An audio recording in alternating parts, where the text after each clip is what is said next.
Et salut à toi les internets, nous sommes le dimanche 6 novembre et voici la Weekend Edition de la revue d'écran. Alors on va voir un peu comment j'arrive à la faire les autres semaines, ce sera peut-être le samedi, peut-être le dimanche, peut-être le lundi matin, on verra en fonction de l'actu.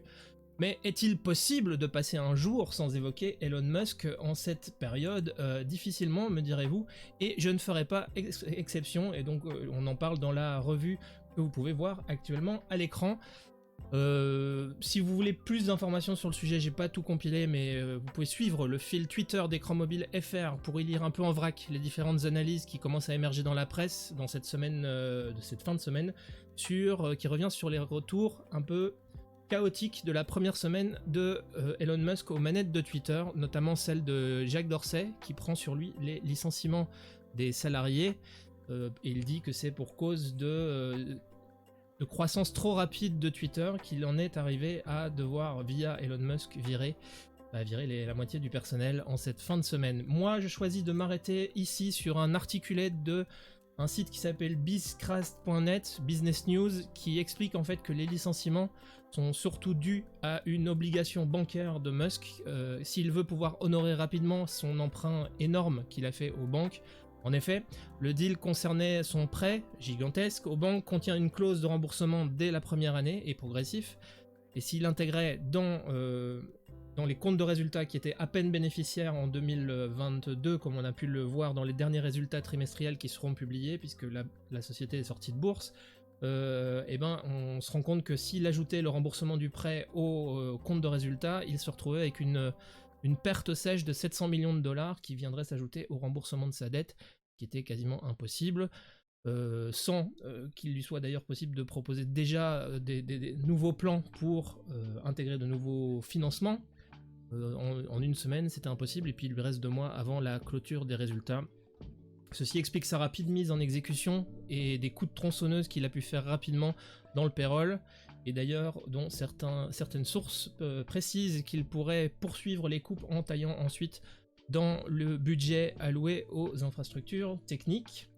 La gueule de bois mondiale est en train de toucher à peu près tout le monde, puisque c'est un service mondial de fait, et dans les sphères des usagers comme dans celles des défenseurs de la liberté d'expression, on est en train de se rendre compte que virer la moitié des gens, permettre des certifications, virer des équipes qui seraient des équipes de modération, c'est pas aussi simple que ça. Je choisis de m'arrêter sur un article de développer.com qui signale que l'ensemble des équipes qui faisaient l'apprentissage de l'intelligence artificielle à l'intérieur, donc c'est-à-dire l'intelligence artificielle qui apprenait aux algorithmes à être éthiques, a été remerciée. Intéressant d'ailleurs de se rendre compte, l'article le fait plutôt bien, qu'il existait chez Twitter une équipe entière dédiée à l'intelligence artificielle des algorithmes et à leur capacité à auto-apprendre des règles d'éthique. Alors, certains licenciements seraient d'ailleurs aussi en cours du côté de l'équipe de modération, même si Elon Musk lui-même s'en défend. Il dit que ce serait une montée en puissance d'activistes spécifiques, alors que lui n'a encore rien changé ni aux règles de modération, mais avec peut-être moins d'équipes, ce sera plus difficile à gérer. Il n'en fallait pas plus, activiste ou pas, pour que le haut-commissaire aux Nations Unies dédié aux droits de l'homme dégaine une lettre ouverte sur le respect des droits humains adressée à Elon Musk. Elle est à lire ou à voir, en tout cas on va voir sur le site du magazine Challenge. La lettre ouverte est assez éloquente, elle implore quasiment Elon Musk de respecter les droits humains. Et pour contrebalancer cette sinistrose de fin de semaine sur les intentions du réseau Twitter, je vous invite sur le site de Engadget, qui nous apprend 2 bonnes nouvelles, on va dire, qui sont celles qui ont été annoncées par Elon Musk, toujours via Twitter lui-même, que en fait il allait sortir la fonctionnalité correction de tweets de Twitter Blue, qui était actuellement une fonctionnalité réservée seulement à certains utilisateurs en test dans Twitter Blue. Il va sortir ça et le donnera en accès à tout le monde, mais aussi il donnerait en accès à tout le monde la possibilité de faire des tweets plus longs, c'est-à-dire en gros une des fonctionnalités qui était actuellement dans Twitter Blue et qui s'appelait Notes. Et en fait, il rendrait ça possible pour tout le monde. Il l'a dit dans un tweet qu'il lui semblait aberrant que pour faire des posts un peu plus longs en tweet, que tout le monde passe par des captures d'écran de son application de notes. Ça un peu délirant. Et du coup, pour le fun, allez, on va dire pour le fun, on termine avec un article de The Wire, mais on aurait pu retrouver le pendant en France aussi. Il nous montre comment soudainement tout le monde se rappelle de l'existence d'un réseau alternatif à la Twitter, mais décentralisé, qui s'appelait Mastodon, dont on avait un peu, beaucoup, moyennement parlé en 2017. Un réseau qui a le même format que Twitter, où les poètes, puisqu'on dit comme ça pour les tweets dans Mastodon, peuvent être partagés entre plusieurs instances d'un même serveur, qui hébergerait chacun un Mastodon. Et l'article de Wire revient sur le désarroi de ces néo-quitters amenés sur un nouveau format de réseau social, alors que la phrase que je viens de t'énoncer avec des instances des réseaux peut perdre certaines personnes, et si c'est ton cas, tu seras intéressé de savoir que tu te retrouves dans une panoplie de gens qui ont le même problème de se dire je veux changer, je veux sortir de Twitter, mais je comprends rien à votre Mastodon. Pas de panique en France, alors que le serveur de la Quadrature du Net, où moi je me trouve, qui est le serveur mammoth.fr, où vous pouvez me retrouver dès vers l'ouest sur mammoth.fr, mais vous tapez dans Mastodon, vous me retrouvez. D'autres serveurs sont en train d'ouvrir, dont celui de la société d'hébergement qui s'appelle Octopus, qui est représentée médiatiquement en France par Cécile Duflo. Elle vient de lancer une instance de Mastodon qui s'appelle pi.fr, où vous pourrez vous faire un compte et même ensuite relier votre compte Mastodon avec votre compte Twitter, ce qui permet de partir de Mastodon et de tweeter directement.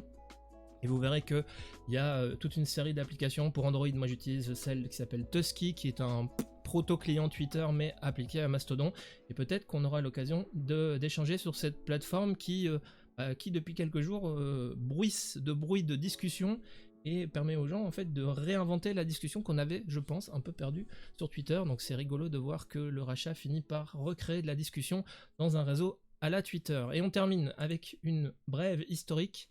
Ce samedi, on fêtait les 15 ans d'Android, l'occasion pour le site Les Numériques de dresser le portrait rapide de l'OS de Google pour les terminaux mobiles et d'en rappeler qu'en 15 ans, le système d'exploitation est parvenu à se hisser sur 72% des terminaux mobiles dans le monde.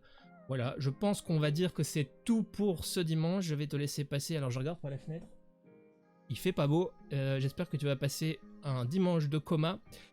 Devant une bonne série. Tiens, je viens de regarder False Flag, c'est vraiment pas mal, mais c'est pas le sujet de cette revue de presse. Reviens souvent sur notre site internet si tu as aimé ce que tu as entendu ou vu ou lu ici. Abonne-toi au fil Twitter d'Écran Mobile FR pour suivre en fait toute l'actualité. Je mets pas tout dans la revue, c'est évident, mais enfin j'essaie d'en pointer au moins une grosse vingtaine par jour qui ont retenu mon attention. Tu peux retrouver la vidéo de cette revue de presse sur la chaîne YouTube d'Écran Mobile.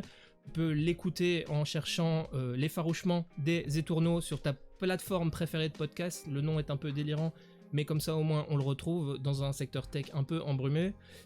Un peu brumeux, parce qu'il y en a un paquet des podcasts tech, vous verrez, notamment les Américains trustent pas mal. Et si l'idée saugrenue te traversait de soutenir mon initiative de revue de presse tout en discutant de l'actualité ou en retrouvant tous les liens que j'essaie de classer par thématique avec des possibilités de recherche, tu peux rejoindre le Discord d'Écran Mobile. Bref, comme d'hab, tu lâches des pouces, tu envoies des likes, tu envoies du love partout où c'est légal de le faire. Porte-toi bien les internets, c'était Denis Verloès pour Écran Mobile. A plus.